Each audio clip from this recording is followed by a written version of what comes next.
Letecká scéna v januári bola mrazivá, a to doslova. Amerike rušili lety kvôli nepriaznivému počasiu, zatiaľ čo Bratislava mala za sebou kompletný shutdown kvôli rovnakému dôvodu. Február tiež priniesol množstvo noviniek týkajúcich sa bratislavského letiska a Vizéru. Od americkej Delty až po nového leteckého hráča v Strednej Ázii. Všetko toto a množstvo ďalších vecí si rozoberieme v dnešnom dieli leteckých noviniek. Vitajte v Duty Free, začíname. Začiatok januára na BTS bol čistý masaker. Od snehu až po mrznúci dážď, ktorý ochromil na istý moment prevádzku až do takej miery, že celé letisko muselo pozastaviť všetky operácie. Pristávacie a odletové dráhy sa zmenili na sklovitý ľad a ani sypače s chémiou nestíhali, lebo dážď postrek okamžite riedil. Ak meriace auto zahlási nízky brzdný účinok, letisková väža dráhu uzavrie a pristávajúce lietadlá končia odklonené na iné letiská. Situácia nastala v utorok 13. januára. Bratislavské letisko sa vtedy muselo kompletne uzavrieť od 7:15 ráno do približne 12 hodiny na obed. Ako sme spomínali, niektoré lety museli byť odklonené napríklad do nedalekej Budapešti a niektoré sa omeškali o dobrých pár hodín. Let z Bratislavy do Košíc bol v ten deň úplne zrušený a Wizz Air ponúkol pasažierom náhradnú dopravu. A to autobusovú. Lety boli taktiež pozastavené na určitý čas aj vo vedľajšej Viedni, kde bola situácia podobná. De-icing v letectve funguje podobne ako rozmrazovač na čelné sklo auta, ale s oveľa vyššími nárokmi na bezpečnosť. Špeciálne nákladné autá s ramenami postriekajú lietadlo pred štartom horúcou zmesou glykolu a vody, ktorá odstráni sneh a ľad, pretože aj tenká vrstva námrazy by kriticky narušila prúdenie vzduchu okolo krídel. Následne sa často aplikuje hustejšia ochranná kvapalina, ktorá na krídlach vytvorí film a bráni opätovnému zamrzaniu až do samotného vzletu. Pokiaľ ide o dráhy, letisková technika ich neustále čistí pomocou obrovských pluhov a rotačných kiev v tesných formáciách, aby bol asfalt čo najrýchlejšie prejazdný. Namiesto sody, ktorá by lietadla rozožrala, sa na dráhy sypú špeciálne ekologické chemikálie, močovina alebo acetáty, ktoré znižujú bod mrazu vody. Letiskový personál počas mrazu neustále meria brzdné účinky povrchu a ak sú pod bezpečnou hranicou, dráhu okamžite uzavrú. Celá táto logistická operácia prebieha v presných časových oknách, aby lietadlo odletelo skôr, než mu vyprší účinnosť postreku. V Bratislave ešte ostaneme, pretože si musíme spomenúť zaujímavú novinku týkajúcu sa tzv. Jet bridgeov, alebo teda nástupných mostov. Bratislavské letisko je v poslednej dobe spojené s výbornými správami o raste a tým konečne vstupuje do novej éry a zbavuje sa jednej zo svojich najväčších nevýhod. Letisko totiž oficiálne spustilo verejné obstarávanie na svoj úplne prvý nástupný most. Doteraz sme museli do lietadla nastupovať po schodíkoch z plochy, no ponovom prejdeme do paluby civilizovane suchou nohou. Tento nový most, zatiaľ teda iba jeden, bude plne klimatizovaný, pravdepodobne dvojtunelový a v budúcnosti sa počíta aj s jeho diaľkovým ovládaním. Projekt vypracovala skúsená česká firma HC Logic a mesto mu už dalo zelenú vo forme kladného záväzného stanoviska. Táto modernizácia reaguje na obrovský rast letiska, ktoré hlási rekordné počty cestujúcich a nové destinácie. Síce presný dátum spustenia nie je vytesaný do kameňa, ale prvý most by mohol byť už realitou koncom tohto roka. Ide o dôležitý krok k tomu, aby sa Bratislava konečne vyrovnala štandardom moderných európskych metropol. Cestovanie tak bude nielen komfortnejšie, ale aj rýchlejšie a efektívnejšie pre všetkých pasažierov. Čo sa týka posledných správ o ďalších Wizz Air expanziách, tak pribudla nová linka do Nice vo Francúzsku, kde sa začne lietať od 31.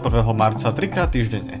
Zároveň sa tento mesiac poprvýkrát letelo na Cyprus, do Kišiňova, do Kutaisi a Jerevanu. No a taktiež nemôžeme vynechať aj úžasnú správu týkajúcu sa našej vnútroštátnej linky, pretože vďaka obrovskému záujmu dopravca v januári oznámil aj posilnenie vnútroštátnej linky Bratislava-Košice, kde od marca zvýši počet letov až na 13 krát týždenne. Znamená to, že medzi dvoma slovenskými metropolami sa bude lietať až 2-krát denne okrem stredy. Okrem toho nás v marci čaká ďalšia vlna nových spojení, napríklad do Berlína, Dortmundu, Ríma, Varšavy či Tel Avivu. Presunieme sa do USA, kde tamojšia aerolinka Delta prekvapila so svojou najnovšou objednávkou. Jedná sa o 30 strojov Boeing 787-10. Je to prekvapivé najmä preto, že Delta v roku 2016 zrušila objednávku na menšie 787-8, ktoré zdedila po fúzii z Northwest Airlines a odtedy sa zdalo, že v diaľkovej doprave stavila výhradne na Airbusy. Aby sme pochopili, prečo je to prekvapujúce, potrebujeme k tomu trošku kontextu. Hoci Delta úspešne prevádzkuje Airbusy A330neo a A350, nové Dreamlinery majú slúžiť ako kľúčová náhrada za dosluhujúce a neefektívne stroje Boeing 767 na linkách do Európy a Južnej Ameriky. Analytici sa zhodujú, že nejde o strašenie Airbusu, ako viacerí špekulujú, ale o pragmatickú stratégiu diverzifikácie flotily, ktorá Delte dáva silnejšiu vyjednávaciu pozíciu voči obom výrobcom. Airbus má v súčasnosti navyše plné výrobné kapacity na roky dopredu, čo by Delte neumožnilo rásť tak rýchlo ako potrebuje. Zaujímavosťou je, že Delta si vybrala najväčšiu verziu 787-10, ktorá ponúka o 25% lepšiu efektivitu na sedadlo než staršie stroje a pojme viac prémiových pasažierov v luxusných Delta One Suites. Mimochodom, keď už sme pri tom, ja osobne som si bol túto ich prémiovú Delta One triedu vyskúšať minulý december. Ak chcete vidieť moje hodnotenie z tohto letu, dajte mi odber na mojom osobnom cestovateľskom kanáli FJ Avitravel a takisto aj follow na Instagram. Linky máte aj v popise tohto videa. Taktiež, ak sa vám toto video zatiaľ páči, nezabudnite nám hodiť odber aj sem na Duty Free pre viac zaujímavých videí z leteckého sveta. Dobre, naspäť k Delte. Keďže Airbus má v súčasnosti plné výrobné kapacity na roky dopredu, Boeing pravdepodobne ponúkol Delte mimoriadne výhodnú cenu, aby sa po rokoch vrátil do jej flotily širokotrupých lietadiel a narušil dominanciu Airbusu v Delte. Dodávky týchto nových strojov by mali začať v roku 2031. V tom období by zhruba mala Delta dostať všetky objednané Airbusy A350 000. Tento krok zároveň upokojil amerických investorov, ktorí vnímali príslušnú závislosť aerolinky na európskom Airbuse ako strategické riziko. Celkovo tak Delta buduje flotilu dvoch tvári, kde Airbusy obsluhujú ultradlhé trasy a Boeingy tie vysokokapacitné transatlantické. Asi určite každý poznáte Elona Muska, o tom asi nie je pochyb. Je to najbohatší muž sveta, ktorý vlastní nielen Teslu, SpaceX alebo Twitter, ale napríklad aj Starlink. Starlink je ambiciózny projekt spoločnosti SpaceX Elona Muska, ktorého cieľom je poskytovať vysokorýchlostný internet po celom svete prostredníctvom tisícoch malých satelitov na nízkej obežnej dráhe Zeme. Na rozdiel od tradičného satelitného internetu majú tieto družice vďaka nízkej výške minimálne oneskorenie, čo umožňuje bezproblémové videohovory či hranie hier aj na palube lietadla. V januári sa Starlink stal stredobodom ostrej mediálnej prestrelky medzi Elonom Muskom a šéfom Raineru Michaelom O'Learym. Spočiatku išlo o odbornú debatu, keď O'Leary odmietol inštaláciu Starlinku s argumentom, že antény na trupe zvyšujú odpor vzduchu o 2%, čo by pri ich obrovské flotile znamenalo predraženie paliva o $250 miliónov ročne. Elon Musk reagoval podráždene, nazval šéfa Raineru idiotom a tvrdil, že moderné terminály Starlink majú v skutočnosti zanedbateľný odpor len okolo 0,3%. Konflikt eskaloval natoľko, že Musk na sociálnej sieti X dokonca zverejnil anketu, či má celú aerolinku Ryanair kúpiť, aby do nej poriadny internet zaviedol sám. Ryanair známy svojim drzým marketingom situáciu využil na vtipnú kampaň, tzv. Big Idiot Sale, ktorá im podľa O'Learyho vďaka obrovskej publicite zadarmo zvýšila predaj leteniek o 3%. Hoci sú na teraz vzťahy napäté, finančný riaditeľ Ryanairu pripustil, že v budúcnosti by Starlink mohli zaviesť, ak technológia zlacnie a potvrdí sa jej efektivita. Zatiaľ čo iné aerolinky ako United či Lufthansa už Starlink nasadzujú, Ryanair zostáva verný svojej nízkonákladovej filozofii, kde sú úspory na palive dôležitejšie než Wi-Fi pre pasažierov. Presunieme sa do februáru a začneme správou, ktorá v komunitách fanúšikov letectva vyvolala vlnu nostalgie. Spoločnosť UPS definitívne potvrdila, že v 4. kvartáli 2025 ukončila prevádzku svojej flotily lietadiel McDonnell Douglas MD-11. Pre mnohých je toto koniec jednej éry trojmotorových obrov. Pôvodne sme mali tieto stroje vydať až do konca dekády, ale plány sa radikálne zmenili. Hlavným dôvodom bola minuloročná havária letu UPS v Louisville.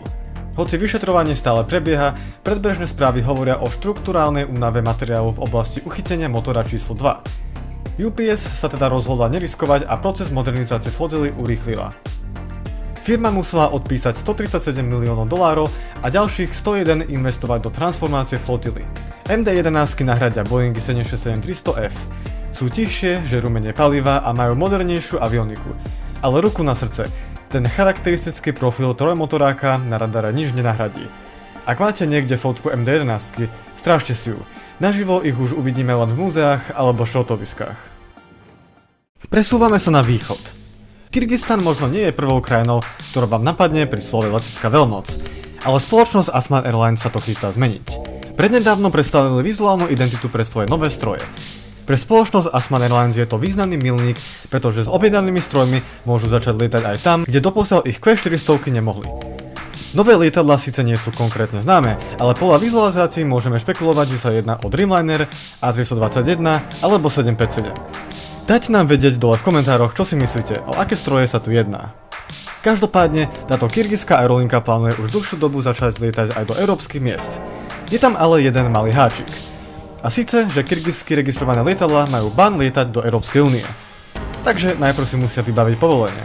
Ale aj tak, pre vývoj civilného letectva v Kyrgyzstane by táto expanzia flotily znamenala obrovský milník. Uvidíme, či sa im podarí konkurovať gigantom ako Air Astana v susednom Kazachstane. Na chvíľočku sa vráťme opäť domov na Slovensko. Letisko Milana Rastislava Štefánika v Bratislave zažilo v lani najlepší rok vo svojej histórii. Najnovšie štatistiky ukázali, že sa umiestnilo na 3. mieste medzi najúspešnejšími stredne veľkými európskymi mestami. Hlavnými aktérmi sú samozrejme nízkonákladovky. Len minulý rok pribudlo 28 nových pravidelných liniek. Wizz Air tu plánuje ešte viac dominovať. Chce navýšiť počet bázovaných lietadiel na 4 a lietať do 31 destinácií. Celkovo sa tak očakáva, že v roku 2026 prejdú letiskom viac ako 4 milióny cestujúcich. A tu začína tá zaujímavá časť. Súčasný terminál pri takomto tempe rastu čoskoro narazí na svoj limit. Minister dopravy Jozef Ráš už potvrdil, že na pokyn premiéra letisko začalo kresliť plány na rozšírenie, prípadne úplne nový terminál. Ak sa to podarí, Bratislava by sa mohla stať skutočne silným regionálnym hráčom a bude konkurovať aj Viedni či Budapešti. No a v Bratislave ešte ostaneme, pretože 15. februára 2026 Bratislava privítala návštevu z najvyšších politických kruhov USA. Na Drahé 31 pristál Boeing C-32A s registráciou 99-0004. V čase letu niesol volací znak Air Force Free, pretože na palube bol americký minister zahraničných vecí Marco Rubio. Tento stroj je v prevádzke už vyše 27 rokov a je to v podstate upravená 757. Po pár hodinách v našom hlavnom meste lietadlo odletelo do Budapešti. Pre komunitu spoterov to bol absolútny highlight mesiaca. Blíži sa jar a Wizz Air robí vo svojej flotile jarné upratovanie. Možno si pamätáte tie veľké reči o nízkonákladových letoch do New Yorku alebo Indie s modelom A321 XLR. Tak na to na teraz zabudnite. Šéf spoločnosti Jozef Varádi tvrdí, že sa týchto ambícií vzdávajú. Pôvodne mali objednaných 47 strojov, no dnes sa snažia predať aj tých 5, ktoré už mali alebo čoskoro majú prísť do ich flotily. Aktuálne im lietajú len 2 lietadlá na linkách z Londýna do Saúdskej Arábie. Dôvod? Šéf aerolinky tvrdí, že pre ich aktuálny model rastu už tieto stroje nepotrebujú, pretože XLR-ka aj tak nasadzajú len na bežné linky, ktoré operujú obyčajné neočka. Prejdime k dráme. Kuba momentálne prechádza peklom. Kvôli zablokovaniu dodávok ropy z Venezuely krajine došlo letecké palivo. Od 10. februára do 11. marca 2026 nebude na kubánskych letiskách dostupná ani kvapka paliva pre komerčné lety. Štátny kubánsky dopravca Cubana Airlines, ktorý sa v súčasnosti nachádza vo veľmi zložitej finančnej aj prevádzkovej situácii spôsobenej sankciami, nedostatkom náhradných dielov a starnutím techniky, má teraz ďalší existenčný problém, ktorému musí čeliť. Dopady tejto krízy sú zdrvujúce a americkí, ale aj kanadskí dopravcovia ako Air Canada alebo WestJet lety na ostrov zrušili. Tie aerolinky, ktoré ešte lietajú, musia vykonávať drahé technické medzipristátia inde, aby vôbec doleteli domov. A keď už spomíname tu Air Canadu, tak určite stojí za to spomenúť aj ich objednávku obrých Airbusov A350 000. Ide o ich prvý nákup širokotrúpych Airbusov za posledných takmer 30 rokov. Lietadlá majú prísť v roku 2030 a majú priniesť nový svetový štandard v komforte kabín. Šokujúca správa o nehode, pri ktorej tuhne krv v žilách, nás všetkých zasiahla v februári. A to keď sme sa dozvedeli, že v africkom Somálsku sa krátko po odlete z dráhy zrútil Fokker F-50. Na palube bolo 55 ľudí a za zrakom nikto neprišiel o život. Lietadlo sa zrútilo na pobreže tesne pri pláži a príčinou tejto havárie bol technický problém počas vzletu, ktorý sa momentálne vyšetruje. Ja sám som na tomto lietadle letel, je to jeden krásny, fascinujúci stroj, čiže tým viac ma to bolelo vnútri, keď som čítal o tejto správe. Ďalšou smutnou správou pre leteckých nadšencov je, že ikonická biela veľryba, taktiež známa ako Airbus Beluga ST, odchádza do dôchodku. Koncom januára 2026 absolvovala svoj posledný let po viac ako 30 rokoch služby. Tieto stroje boli kľúčové pre stavbu všetkých moderných Airbusov, pretože prepravovali krídla a trupy medzi fabrikami. Aj keď ich nahradila Beluga XL, svet letectva bez pôvodnej veľryby je o niečo fádnejší.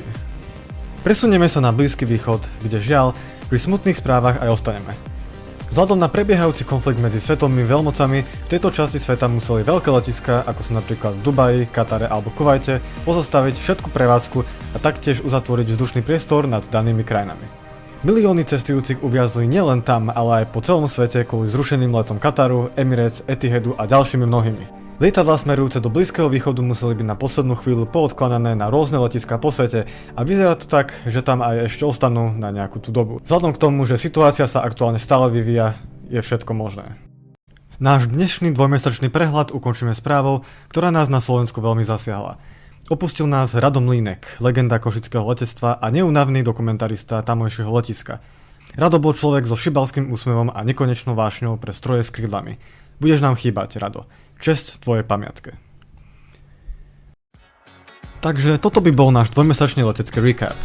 Dúfame, že sa vám video páčilo a že ste sa dozvedeli niečo nové z leteckého sveta. Ak ešte nemáte u nás odber, dajte nám ho pre viac zaujímavých leteckých videí. Tešíme sa na vás na budúce s ďalšími leteckými novinkami a nezabúdajte, komfort zabíja sny.